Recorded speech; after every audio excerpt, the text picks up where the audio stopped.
ஆலயா cotton trending வேட்டிகள் ஷர்ட்டுகள். Dindigul மாவட்டம் சின்னபள்ளப்பட்டி அருகே தனியார் பேருந்தை வழிமறைத்து நடத்துனர் மீது கொலைவெறி தாக்குதல் நடத்திவிட்டு தப்பி ஓடிய கும்பலின் சிசிடிவி காட்சிகள் வெளியாகியுள்ளன.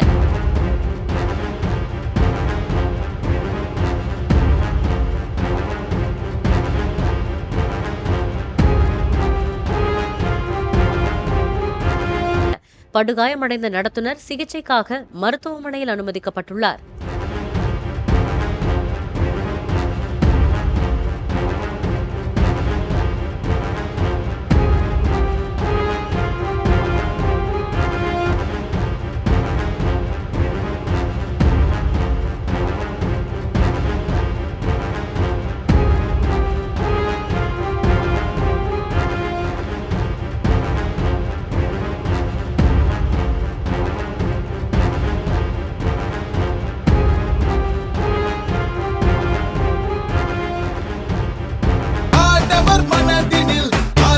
ஆலயா காட்டன் ட்ரெண்டிங் வேட்டிகள் ஷர்ட்டுகள். பிளே ஸ்டோர் மற்றும் ஆப் ஸ்டோரில் இருந்து பாலிமர் செயலியை QR கோடு மூலம் பதிவிறக்கம் செய்யுங்கள். செய்திகளை உடனுக்குடன் பெறுங்கள்.